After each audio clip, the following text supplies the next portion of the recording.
자, 오늘은 한 권의 책이 아니라 한 가지 일에 대립되는 관점을 소개하는 책 대 책이라는 제목으로 한번 만들어 봤습니다. 이번에 책 대 책은 두 권의 책, 왜 세계의 절반은 굶주리는가와 죽은 원조라는 책입니다. 대립되는 관점을 가진 두 권의 책을 비교해 봅니다. 재밌을 것 같은데요. 각각의 책을 좀 소개해 주시죠. 자, 왜 세계의 절반은 굶주린가라는 책은 세계 구호단체에 있는 장 지글러라는 사람이 자신의 아이에게 자신의 일을 알려주는 형식으로 되어 있습니다. 예를 들어 아이가 아빠는 구호를 어떻게 하나요? 혹은 왜 그렇게 굶주리나요? 등등 아이의 눈으로 질문한 이야기에 쉽게 이야기하는 형식으로 되어 있습니다. 그래서 복잡한 이야기를 쉽게 읽을 수 있게 되어 있습니다. 죽은 원조라는 책은 아프리카 출신의 여경제학 박사가 쓴 책으로 아프리카가 원조로 인해서 영원히 가난에서 벗어나지 못하고 있다는 이야기를 하고 있습니다. 그래서 원조가 아프리카를 가난하게 만드는지에 대해 설명을 하고 죽은 원조에서 벗어나 발전할 수 있는 모델을 제시하는 책이 되겠습니다. 그래요. 이 책들을 비교 대상으로 선정하는 이유는 어떤 겁니까? 앞으로 말씀을 드릴 건데요. 한 권의 책은 충분히 지원을 하지 않아서 인류의 절반을 굶고 있다고 이야기를 하고 있고요. 다른 한 권의 책에선 그런 무조건적인 지원이 그들의 삶을 파괴한다는 대립되는 이야기가 나오고 있기 때문입니다. 예.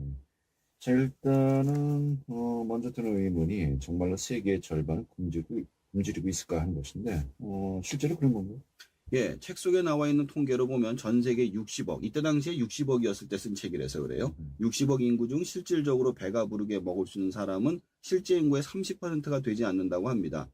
그나마 잘 사는 나라에 가난한 사람들이 배고픔을 면할 수 있을 정도라고 했을 때 못 사는 나라 사람들은 거의 아사 직전의 상태라고 보면 됩니다. 그 중에서도 8억 5천만 명이 아사 직전의 삶을 국제기구 등의 원조로 살아가고 있다고 합니다. 예. 그래요. 자, 세계 절반이 굶주리고 있다. 그 이유는 좀 어떻게 분석을 하고 있습니까? 우리가 일반적으로 생각하기에 식량이 부족해서가 아마 가장 흔한 대답일 거라고 생각합니다. 그러나 진실은 그렇지 않습니다. 현재 세계에서 생산되는 식량은 전 세계 인구의 2배 이상을 먹여 살릴 수 있을 정도로 많습니다. 그렇다면 남는 식량을 부족한 국가에게 주기만 하면 되는 것 아니냐라는 대답이 나올 수 있지만 일이 그렇게 간단하지 않습니다. 우선 가장 문제가 되는 것은 바로 선진국들이 가난한 나라들의 변화를 바라지 않기 때문이죠. 선진국들이 가난한 나라들의 변화를 바라지 않는다. 이건 좀 굉장히 놀라운데 왜 그런 겁니까? 가난한 나라들을 보면 대부분 식민지였던 나라들이 많습니다. 가난한 나라들도 자신들을 위한 농작물을 키운다면 배고프지 않게 살 수 있습니다. 그러나 이런 나라들은 식민지 당시의 농작물을 키워서 다시 원래 종주국이었던 나라에 수출을 해서 달러를 벌어서 다시 물건을 수입합니다. 결국 자신들을 위한 농작물을 키울 수가 없게 되죠. 그런데 문제는 그렇게 키워서 판 물건이 싼 값에 거래가 되어서 다시 식량을 사는데 필요한 돈을 마련할 수가 없게 된다는 데 있죠. 그래서 못 살겠다. 바꿔보자 하면서 혁명이 일어나서 정권을 붕괴시키는 일이 생깁니다. 그럼 종주국에서 반란군을 키워서 돈과 무기를 대주고 다시 정권을 바꿔서 원래의 작물을 키우도록 만들고 있다는 점입니다.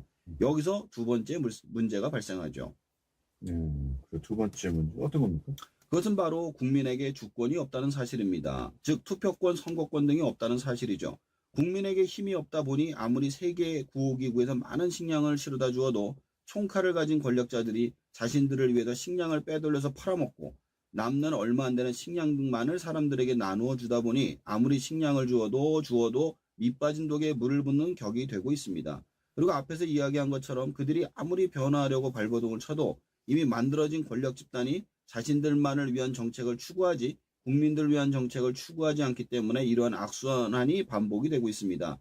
그러나 가장 큰 문제는 잘 사는 나라 사람들에게 있다고 이야기를 하죠. 왜 그렇죠? 선진국의 많은 사람들이 이 사실을 모른다는 것입니다. 아는 지식인들조차 이것이 일종의 인구 조절 방식으로 생각하고 있다는 점이 가장 큰 문제입니다. 그래서 자신의 나라에 가난한 사람을 돕자라고 생각을 하죠. 절대 빈곤의 사람들은 구제하려고 생각하지 않는다는 게 가장 큰 문제라고 생각한다고 합니다. 만약 우리가 돕고자 한다면 단 한 사람이라도 구제할 수 있음을 알아야 할 것이다 라고 이야기를 하면서 마무리를 합니다. 그래요. 두 번째 책을 좀 살펴보죠. 일단 제목도 강렬한데요. 죽은 원조. 어떤 의미를 나타내는 거죠?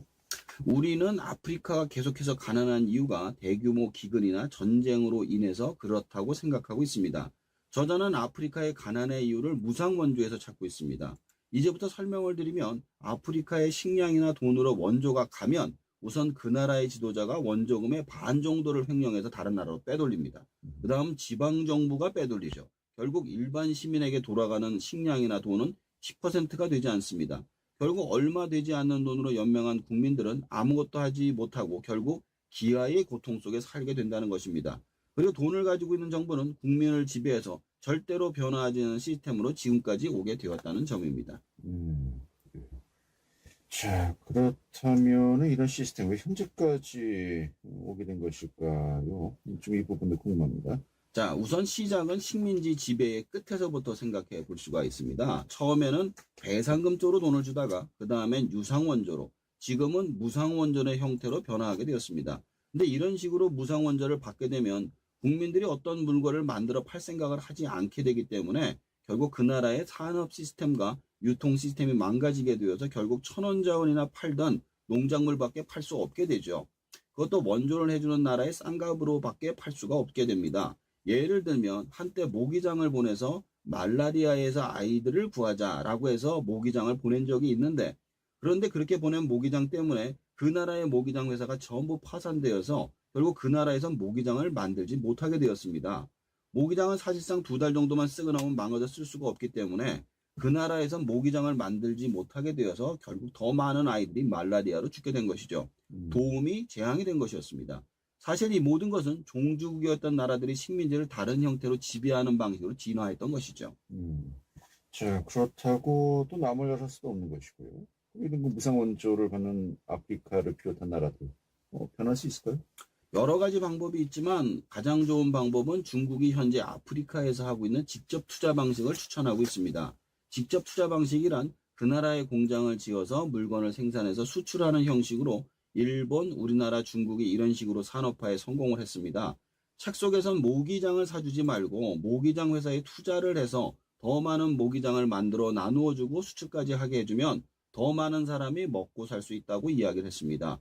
모기장을 스스로 만들어 쓸 수 있을 뿐만 아니라 모기장에서 일하는 사람들이 돈을 벌어서 유통시켜 다른 물건들도 만들 수 있기 때문입니다. 그러나 서구 선진국들이 아프리카의 변화를 원하지 않는 데다 산업 인프라가 너무 약해서 감히 투자할 생각을 못했던 것입니다. 그것은 내전이 끊이지 않았기 때문이죠. 그런데 중국이 산업화가 심해지자 자원과 식량이 많은 아프리카를 공략하고 있는 것이죠.